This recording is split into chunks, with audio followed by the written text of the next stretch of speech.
পিহু সার্থককে দেখে চমকে গেল।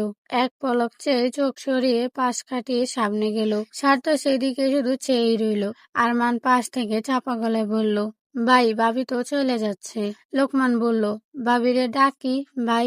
সার্থক পিহুর দিকে চেয়ে, পিহু সবে কপাই এগিয়েছে, অমনি তার ডাক পড়ল, এই মেয়ে শোনো। পিহু দাঁড়ালো না, তড়িঘড়ি করে পা বাড়াতে নিলেই সার্থক ধমকে উঠল রীতিমতো, এই মেয়ে, দাঁড়াতে বলেছি তোমায়। পিহু দাঁড়িয়ে পড়ল, আশপাশ চাইলো চোখ ঘুরিয়ে। তখনও রাস্তায় তেমন মানুষ নেই। পিহু স্বস্তি পেল। সে পিছু মুড়তেই লোকটা আবারও ডাকলো, এদিকে এসো।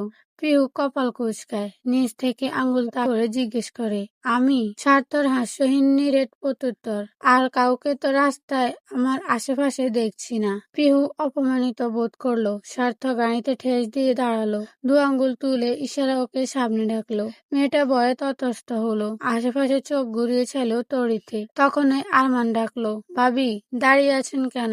আসেন না। সার্থর নজর নিরেট, তীক্ষ্ণ চোখ জোড়া পিহুর চোখে কয়েদি। পিহু গুটিসুটি মেরে এগিয়ে এলো। দু হাতের দূরত্ব নিয়ে মুখোমুখি দাঁড়াতেই সার্থক খ্যাঁক করে উঠল, ওখানে দাঁড়িয়েছো কেন? কাছে আসলে কি গা জ্বলে যাবে, নাকি চামড়া খসে পড়বে? অদ্ভুত, বেশ অদ্ভুত। পিহু হতবাক হয়ে গেল।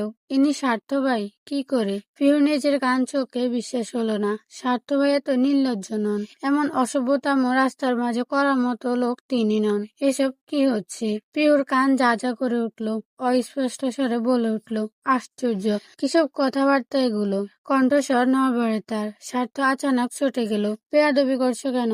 এটা কোনো ধরন হলো কথা বলার? পিহু হতভম্ব, আশ্চর্য চোখে চাইতে স্বার্থ তাকে ফের কাছে ডাকলো। আরমান আর লোকমান ততক্ষণে কেটে পড়েছে, কোথায় গিয়েছে কে জানে। পুরো রাস্তা তখন ফাঁকা। দূর অম্বরে তখন সূর্যি মামার বিক্ষিপ্ত বিচরণ। বিক্ষুব্ধ মেজাজটা ঠিক কি কারণে হলো, সে প্রশ্ন বাহুল্য। জনমানব শূন্য রাস্তার মাঝে গাড়ি বনেটে বসে উগ্র ছেলেটার সামনে এমন ভয়ে তটস্থ জড়সড় হয়ে দাঁড়িয়ে থাকা মেয়েটাকে দেখে যে কেউ ভেবে নিবে এখানে উচ্ছৃঙ্খল কোনো কর্মকাণ্ড ঘটছে।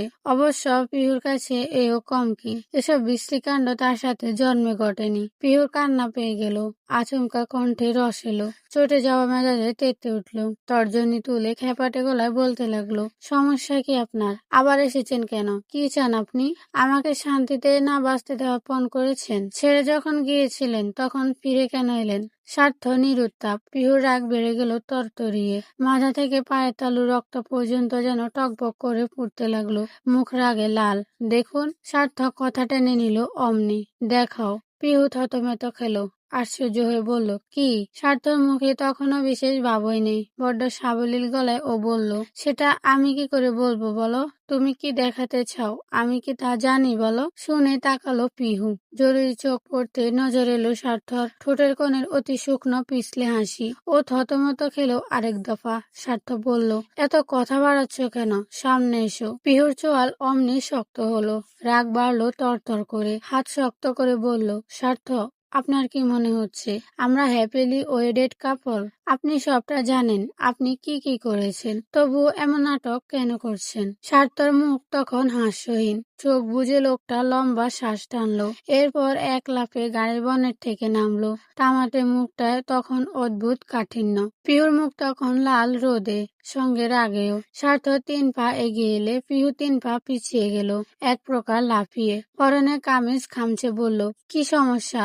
দূরে থেকে কথা বলেন। সার্থ বলল, কি চাও এখন? পিহু আশ্চর্য হলো, বিস্ময় হত বিহল সে। কি চাই মানে? কি চাইবো আমি? উল্টো আমার বলা উচিত, আপনি কি চাইছেন? যে এমন বখাটের মতো আমার পিছে ঘুরঘুর করছেন, আমাকে বিরক্ত করছেন। সার্থ আশ্চর্য চোখে তাকালো, আমি বখাটের মতো করছি? অবশ্যই করছেন। রাস্তায় একটা মেয়েকে এমন হ্যারেস করা কোথাকার সাধুবাদিতা? আপনার কি মনে হয় আমি কিচ্ছু বুঝি না? কিচ্ছু জানি না আমি? প্রতিদিন যে এরকম রাস্তায় আমার বাড়ির সামনে দাঁড়িয়ে থাকেন, ইভেন আমার ভার্সিটি অব্দিও পৌঁছে গিয়েছেন আপনি। আচ্ছা, বেয়াদব লোক তো আপনি। সার্থ বলল, পিহু বেশি বলছো না? পিহু বলল, অবশ্যই না। সার্থ আশ্চর্য চোখে তাকিয়ে রইল। কিছুক্ষণ ছেড়ে থেকে দু হাতে গাড় ডলতে লাগলো। চোখ উঁচিয়ে যাইতে পিহু আটকে উঠল। কেমন করে তাকিয়েছে লোকটা, পিহুর মনে হলো তার ভেতরকার আত্মাটুকু উড়ে যাবে। কি ভয়ঙ্কর নজর! স্বার্থ এগিয়ে এলো, তার আগানোর তালে পিহু পিছিয়ে যেতে লাগলো। এক যাত্রায় সে থেমে গেলে স্বার্থ মুখোমুখি হলো। তাদের দূরত্ব তখন এক হাতের মতো। স্বার্থ তীক্ষ্ণ চোখে তাকালে পিহু চোয়াল শক্ত করলো। পাশে তখন ফাঁকা জায়গা। পিহু চটজলদি তড়িঘড়ি করে পাশ কাটাতে নিলে স্বার্থ তার কাঁধের ব্যাগ টেনে ধরলো। আচমকা কর্মে পিহু হতবাক, দাঁড়িয়ে পড়লো টান পড়তে। ব্যাগের ফিতা কাঁধে চেপে ধরলে স্বার্থ আরো জোরে সোরে টান বসালো। মুহূর্তে মেয়েটা সমুদ্রের জোয়ার আছড়ে পড়ার মতো আছড়ে পড়লো স্বার্থর বুকে। পিহু আশ্চর্য হলো, তার শরীর তখন অসাড় হওয়ার জোগাড়। মুখ তুলে আশেপাশে চাইলো ততস্থ হয়ে। পাশে কাউকে না দেখেই স্বার্থর দিকে ফিরল তরিতে। রাগে তার গা কাঁপছে, শরীরে রক্ত টকবগে উঠল। নাকের ফাটা ফুলিয়ে বলল, কি করছেন আপনি? ছাড়ুন আমাকে। পিহু হাত ছাড়াতে নিলে স্বার্থ আরো জোরে তার হাত চেপে ধরল।